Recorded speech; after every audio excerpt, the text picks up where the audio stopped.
Hey everyone, welcome back to my channel. I'm here today to do my December wrap up.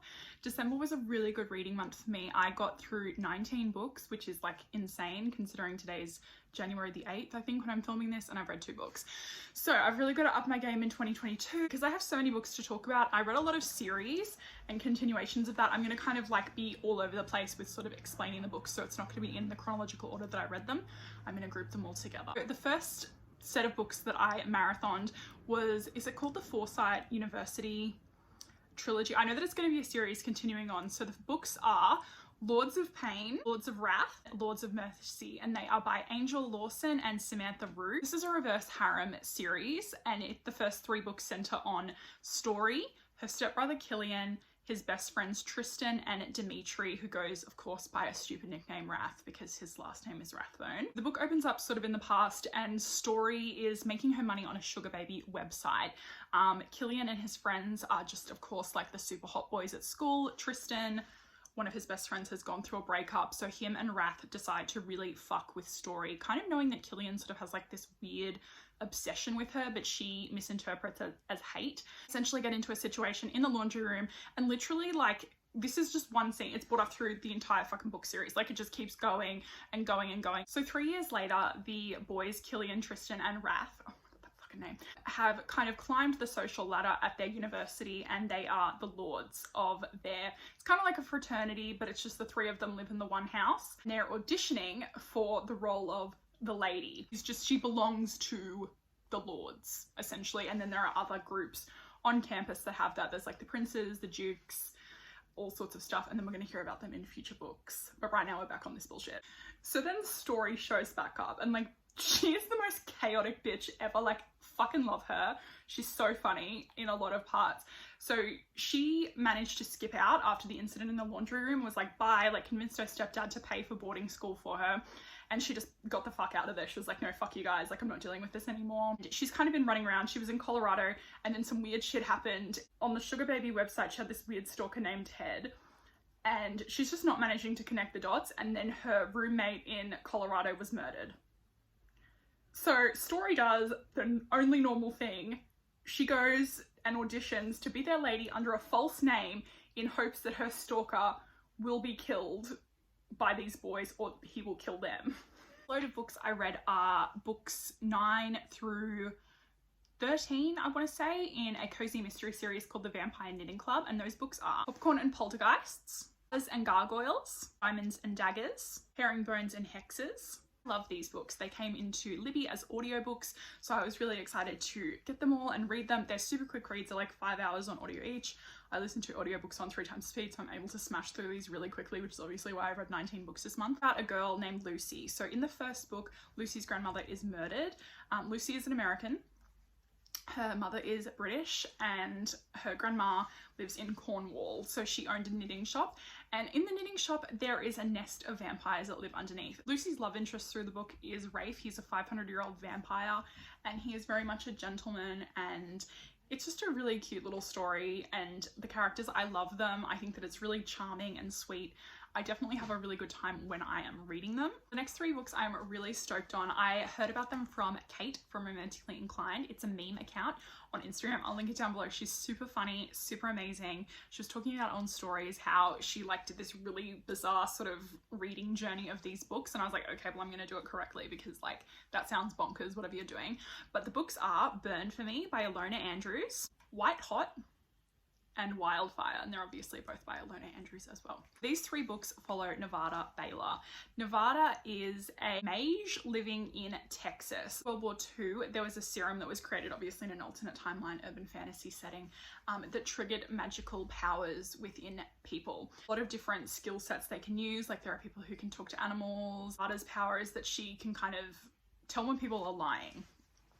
That's how it's explained in the book. So if you say something like, oh, my dress is black, Nevada's in a dialogue kind of says lie. Families are called houses. So like just say mine would be House Eve.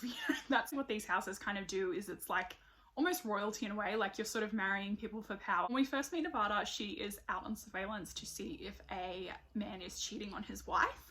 And then she comes across him, and he kind of like he wipes the floor with her basically, and then the cops come. Because of her job, she's allowed to go home. So when she goes home, we meet her family.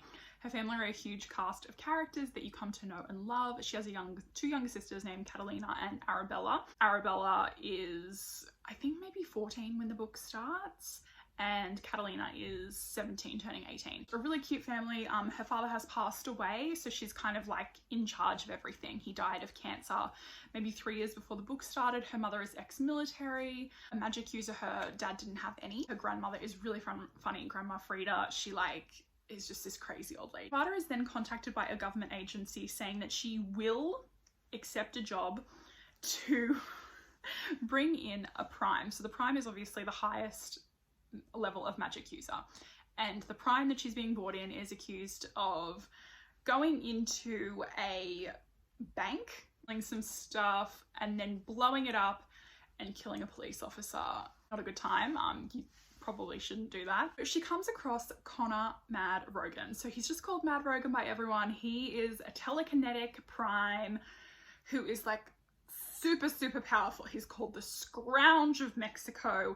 He's also this guy Adam's like cousin through marriage or something, and he'd been begged by Adam's mother to help her child get away from the police essentially and get him the fuck out of the country. So Mad was like, no, I can take him to the police so that he's not killed in the crossfire, and no one else is going to try to harm him or like, you know, bring him in for a reward, dead or alive. And the mother's like, okay, fine. Connor kind of comes across Nevada and is like immediately into her. So of course it's a romance as well as being a paranormal urban fantasy kind of thing happening. It's just a really good book. I know that I'm not doing it any justice by kind of explaining that, but the following books, let me tell you something. In the second book as well, you can definitely see other characters from the very first book, and it's sort of interwoven and you kind of just know more about the stories. There is an overarching sort of mystery and kind of like questions being asked, but I felt like really fulfilled by a lot of the things that happen in the book, but I did, you know, binge them. So I was like, what's gonna happen next? It's amazing. The second book, White Hot, it's a character from the very first book that we meet, and then something happens with that person, and it's kind of the snowball effect of everything, and then it's the continuation of Nevada and Connor's relationship, and it's just like amazing. The third book, Wildfire, sort of does the same thing. Like, it's kind of, the stories are concluded sort of at the end of each book, but then it sort of continues on. And after this book, we get Catalina's book. So Catalina is the sister of Nevada, and 18 during the course of 3.5. So that was another book. I'm not going to tell you anything that happened in that, but it's kind of like the handover of sorts. So Catalina's kind of in charge. Some stuff's happened with Nevada. A character that we meet in the third book, it definitely has a lot to do with Catalina. She's an amazing character. I know that a lot of people were sort of a bit jarred by it, the change in the character, but I really did enjoy it. And then her second book has come out, I think it was like 2 years ago, I want to say, and then there's not another book out until August, so I'm like really annoyed at that, but that's fine. Emerald Blaze, so that's kind of like the middle of Catalina's trilogy. Could I have explained that any crazier? I don't even know. But they're really engaging, really fun books. Let me know in the comments down below if you have read any of them. I fucking loved them. Like, I'm going to be simping for these books for a long time, and August can't come soon enough for the conclusion of Catalina's trilogy. I'm hoping Arabella gets some books too, because she's a bad bitch. Next up, this book, don't get excited because, you know, when I'm like, I read 19 books this month. This book took me a month and a half to read because I was reading other things that I was just enjoying more. I did give this book 5 stars, and it is The Eye of the World by Robert Jordan, the first book in the Wheel of Time. Epic fucking series. This book, super good. Really loved it. I've watched the first episode of the TV show, and I'd say that like the first episode of the TV show is at least half of this book. This book is a slow book. It's about the journey as well as the destination. What actually hooked me to this book is the first chapter. It opens up with this like king who has gone like absolutely insane, and then instead of dealing with his problems when he's confronted by his nemesis, he just like turns into a mountain. It was incredible. Like, I was just like, wow, is that not what all men do though? Not a lot happens in this book, but like everything happens in this book. Do you know what I mean? You know when you're going somewhere and it takes you so fucking long to get there, and then like going home it takes 30 seconds? This is like the journey towards something. It's probably the best way I could describe it. I decided to get a little bit festive. I put it up on my Instagram. I was like, hey guys, do you reckon I can finish these books before Christmas? And that was like on the 20th of December. Spoiler alert, I finished them both in the same day because that's the sort of crazy bitch that I am. I did read The Mistletoe Motive. Oh my god, that's such a tongue twister. Gabriella and Jonathan are kind of like professional rivals. They're both the assistant managers of a bookstore. Obviously hard enough, especially in the age of internet and online shopping. It's like the perfect grumpy sunshine trope. Like Gabriella has a cat named Gingerbread and like Jonathan's like really cantankerous but like secretly plays hockey and like all of this. It's really funny. It's like a grumpy sunshine, perfect Pride and Prejudice. In the run up towards Christmas, it was just a really cute little book, very quick read, pretty low stakes with like a little bit of miscommunication, but overall just a really charming little book and perfect for that time of the year. Then the next Christmas book I read was Window Shopping by Tessa Bailey. Tessa Bailey always brings the steam in her books. I know that a lot of people are like, because like it just looks like a chick flick, sort of, you know, little rom-com kind of book, but Tessa Bailey brings the motherfucking steam. Stella, our heroine, has recently been released from 3.5 years in jail. You do find out why. I'm just not going to spoil it for you here. And she is standing outside of a department store called Vivant, and she starts talking to this guy who is just like wearing a fucking bow tie and like really happy. This is another grumpy sunshine book, except the man is sunshine in this book and Stella is grumpy. She's talking to this guy and she's like, oh, this is terrible, you know, this window display, it isn't very good. I studied fashion merchandising, all of this stuff. And he's like, oh, that's crazy, you know. And then comes to discover that he is, of course, the owner of the whole department store. And she's like, what? He's just like, apply for the job, you know. Just like, oh, I don't know if I can. I just don't really have that much experience. He's like, no, you've got to apply. So immediately it's a dual perspective, so we do get to see inside his head. And then he discovers that her name is Stella and that she has been released from jail, but because he is a sunshine man, he manages to reason that he has to treat her equally, tells her to apply, and he gives her an interview. And it's cute, it's sweet.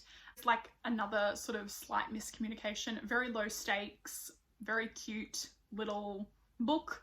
I think that it all happens in the space of like 3 weeks though. Like, I'm just gonna say, it's like it goes from 0 to 100 real fucking quickly. 2 books that I read, and I don't really know if I enjoyed them, truthfully.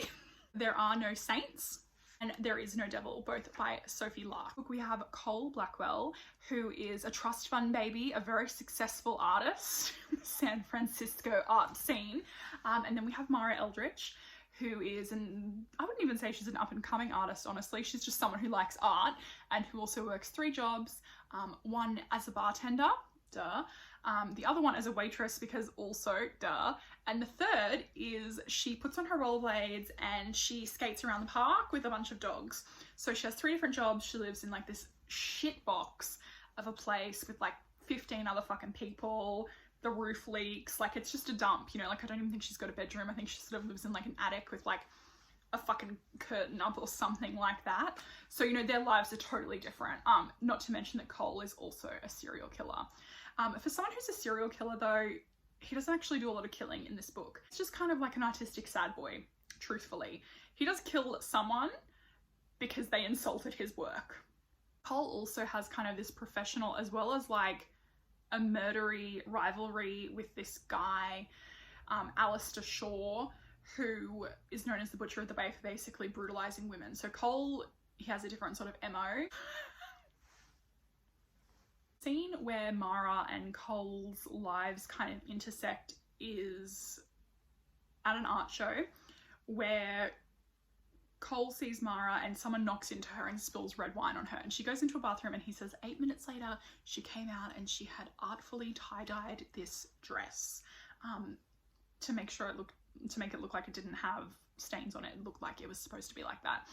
And then so of course his friend who's like frenemy, can it even be a frenemy if they're both like fucking serial killer artists? Like honestly, every time I was reading this book I just kept imagining Spencer from Criminal Minds. Like that's who I imagine Cole to be, kind of like a gangly, weird, sort of like sad boy. And the book club was like, don't think of him like that. I'm like, that's what he looks like in my head. Mara is kidnapped by Alistair Shaw and to entice Cole. And that's kind of where the story comes in. It's fine. I don't think I've actually ever read a Sophie Lark book before. I don't think that I'm in a hurry to read any more after this one. I think kind of what I was expecting from other people Like, I was expecting more murder. There wasn't a lot of murder for a serial killer. And the last 2 books that I read in the month of December were Sapphire Flames, Emerald Blaze, both by Alona Andrews. I can't tell you anything about these books because it's a spoiler for the last 3 books, 3.5 technically, because you've got to read 3.5.